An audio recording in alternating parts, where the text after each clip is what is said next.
জাতির মধ্যে বিভ্রান্তি সৃষ্টির অপচেষ্টা মোকাবেলায় এখন মূল চ্যালেঞ্জ বলছেন সালাউদ্দিন আহমেদ। জানাবো নির্বাচনী জোটে যাওয়া নিয়ে যে বার্তা দিলেন মামুনুল হক। জানাবো জুলাই আন্দোলনের মাস্টারমাইন্ড কোনো দল বা ব্যক্তি নয় বলছেন তারেক রহমান। এবং সর্বশেষ জানাবো বিএনপি ক্ষমতায় আসলে চাঁদাবাজি বহুগুণ বাড়বে বলছেন পীর সাহেব চরমনাই। এতক্ষণ শুনছিলেন সংবাদ শিরোনাম, এবারে বিস্তারিত। জাতির মধ্যে বিভ্রান্তি সৃষ্টির অপচেষ্টা মোকাবেলায় এখন মূল চ্যালেঞ্জ বলছেন সালাউদ্দিন আহমেদ। জাতীয় সংসদ নির্বাচনে আয়োজনে খুব বেশি চ্যালেঞ্জ দেখছেন না বিএনপি স্থায়ী কমিটির সদস্য সালাউদ্দিন আহমেদ। এর পরিবর্তে বিভিন্ন কায়দা কানুনের মধ্য দিয়ে নির্বাচন বিলম্বিত করার চেষ্টা, আলোচনা এবং রাস্তায় একই ইস্যুতে আন্দোলন করে জাতির মধ্যে বিভ্রান্তি সৃষ্টি করা অথবা পিআর পদ্ধতির বিষয়ে জনগণকে বিভ্রান্ত করে একটি অস্থিতিশীল সরকার ব্যবস্থার দিকে নিয়ে যাওয়ার যে চেষ্টা, সেগুলোকে মোকাবেলায় মূল চ্যালেঞ্জ মনে করেন তিনি। সালাউদ্দিন আহমেদ বলেন, এখনো কেউ কেউ আগে গণভোট ও সাংবিধানিক আদেশের কথা বলছে, এগুলো পরিহার করা উচিত। এগুলোই মূল চ্যালেঞ্জ, নির্বাচন চ্যালেঞ্জ নয়।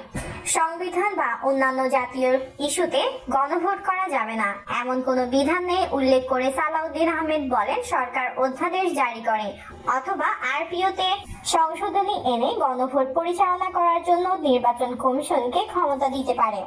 নির্বাচন কমিশন জাতীয় সংসদ নির্বাচনের দিন এই গণভোট করতে পারে। এতে একই আয়োজন, একই অর্থ ব্যয়, একই লজিস্টিক্স, একবার ভোট সেন্টারে যাওয়ার সুবিধা পাওয়া যাবে। জুলাই জাতীয় সনদ বাস্তবায়নের জন্য জনগণের সম্মতি নিতে পৃথকভাবে গণভোটের আয়োজনের অসুবিধা হলো আরেকটি জাতীয় সংসদ নির্বাচনের মতো বিশাল আয়োজনের জন্য দেশকে প্রস্তুত করতে হবে। নির্বাচনকে বিলম্বিত করা এর একটি উদ্দেশ্য হতে পারে। একই দিনে দুটি ব্যালট দিলে জনগণ বিভ্রান্ত হতে পারে বলে যে ধারণা, সেটির সমালোচনা করেন সালাউদ্দিন আহমেদ। তিনি বলেন, এখনই দেশের মানুষ স্থানীয় সরকার, উপজেলা ও সিটি কর্পোরেশন নির্বাচনে 2-3টি ব্যালটে ভোট দিতে অভ্যস্ত। পুলিশের মনোবল আগের অবস্থায় না আসায় তাদের মাধ্যমে সুষ্ঠু নির্বাচন সম্ভব কিনা সেটি নিয়ে এখনো জনমতে প্রশ্ন রয়েছে বলে মন্তব্য করেন সালাউদ্দিন আহমেদ। তিনি বলেন, তাদের সহায়তার জন্য 1 লাখ সেনা সদস্য কাজ করবেন। আনসার সহ সহযোগী বাহিনীগুলোকেও এই বিষয়ে প্রশিক্ষণ দেওয়া হচ্ছে। তবে জনগণ এবার সুষ্ঠু নির্বাচনের জন্য এত বেশি উদ্গ্রীব হয়ে আছে, তারাই মূল ভূমিকা পালন করবে। মূলত আইন শৃঙ্খলা রক্ষাকারী বাহিনীর ভূমিকা হবে গৌণ। এখানে কেউ অনিয়ম করার চেষ্টা করলে জনগণই সেই বিষয়টি দেখবে। রাজনৈতিক ও প্রশাসনিক হস্তক্ষেপ না থাকলে পোলিং ও প্রিজাইডিং কর্মকর্তার পক্ষপাতিত্ব করার সুযোগ নেই বলেও উল্লেখ করেন বিএনপির এই নেতা। সালাউদ্দিন আহমেদ বলেন, বাংলাদেশে একটি সুষ্ঠু নির্বাচন যাতে না হতে পারে সেজন্য পতিত ফ্যাসিবাদী গোষ্ঠী চেষ্টা করছে, কিন্তু এখন পর্যন্ত তারা কিছু ঝটিকা মিছিল ছাড়া তেমন সফলতা অর্জন করতে পারেনি। ফ্যাসিবাদ বিরোধী জাতীয় ঐক্য শক্তিশালী ও সমুন্নত রাখলে ভবিষ্যতে ফ্যাসিবাদ বিরোধী জাতীয় ঐক্য শক্তিশালী ও সমুন্নত রাখলে ভবিষ্যতে ফ্যাসিবাদী শক্তির কোনো উৎপাত এবং উৎপত্তি হবে না। ফ্যাসিস্ট গোষ্ঠীর রাজনৈতিক দল হিসেবে বিচারিক ব্যবস্থা ত্বরান্বিত করতে তিনি সব রাজনৈতিক দলগুলোকে উদ্যোগ নেওয়ার অনুরোধ জানান। নির্বাহী আদেশের মধ্য দিয়ে রাজনৈতিক দল নিষিদ্ধ করার প্রথা ভবিষ্যতের জন্য ভয়ঙ্কর হবে উল্লেখ করে সালাউদ্দিন আহমেদ বলেন, নির্বাহী আদেশে জামায়াতের রাজনীতি নিষিদ্ধের বিষয়ে বিএনপি প্রতিবাদ জানিয়েছিল। যারা এখনো নির্বাহী আদেশে রাজনৈতিক দল নিষিদ্ধের দাবির পক্ষে, বিএনপি এর প্রতিবাদ জানাচ্ছে। বিএনপি এই চর্চা কখনো মেনে নেবে না। নির্বাচনী জোটে যাওয়া নিয়ে যে বার্তা দিলেন মামুনুল হক। বাংলাদেশ খেলাফত মজলিস এখন পর্যন্ত কোনো নির্বাচনী জোটে যাওয়ার সিদ্ধান্ত নেয়নি বলে জানিয়েছেন দলটির আমির মাওলানা মোহাম্মদ মামুনুল হক।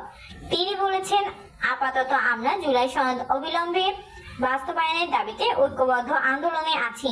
এই আন্দোলন সফলের কোনো বিকল্প নেই। তিনি বলেন, সংগঠনের যে কোনো গুরুত্বপূর্ণ রাজনৈতিক সিদ্ধান্ত সর্বোচ্চ সাংগঠনিক প্রক্রিয়ার মধ্য দিয়ে গ্রহণ করা হবে। প্রথমে বিষয়টি সংগঠনের রাজনৈতিক সেলে বিস্তারিত আলোচনা ও পর্যালোচনা হবে। তারপর তা কেন্দ্রীয় নির্বাহী কমিটিতে উপস্থাপন করা হবে। সেখান থেকে কেন্দ্রীয় মজলিসে শুরায় আলোচনার পরই সিদ্ধান্ত গৃহীত হবে। প্রয়োজনে তৃণমূল পর্যায়ে দায়িত্বশীলদের মতামত গ্রহণ করা হবে। তৃণমূল নেতাকর্মীদের উদ্দেশ্যে মামুনুল হক বলেন, জনগণের সঙ্গে মিশে কাজ করতে হবে, তাদের ভাবনা ও মনোভাব বুঝতে হবে। সংগঠনের সিদ্ধান্ত যেন জনগণের চাওয়া পাওয়া ও বাস্তবতার সঙ্গে সামঞ্জস্যপূর্ণ হয়, সেদিক বিবেচনায় রেখে কার্যক্রম পরিচালনা করতে হবে। মাওলানা মামুনুল হক সাম্প্রতিক ধর্মীয় ইস্যুতেও গভীর উদ্বেগ প্রকাশ করেন। তিনি সরকারের সংশ্লিষ্ট কর্তৃপক্ষের প্রতি আহ্বান জানান, এই জঘন্য অপরাধের সঙ্গে জড়িত ব্যক্তিকে দ্রুত আইনের আওতায় এনে দৃষ্টান্তমূলক শাস্তির ব্যবস্থা করতে হবে, যাতে ভবিষ্যতে কেউ এমন ধৃষ্টতা করার সাহস না পায়। জুলাই আন্দোলনের মাস্টারমাইন্ড কোনো দল বা ব্যক্তি নয় বলছেন তারেক রহমান। বিএনপির ভারপ্রাপ্ত চেয়ারম্যান তারেক রহমান বলেছেন, জুলাই আগস্টে হয়ে যাওয়া আন্দোলনের মাস্টারমাইন্ড তিনি নন। নিজেকে কখনো এই আন্দোলনের মাস্টারমাইন্ড হিসেবে দেখেন না। তার কথায়, এই আন্দোলন জনগণের আন্দোলন। এই আন্দোলনের মাস্টারমাইন্ড কোনো দল, কোনো ব্যক্তি নয়। এই আন্দোলনের মাস্টারমাইন্ড বাংলাদেশের গণতন্ত্রকামী জনগণ।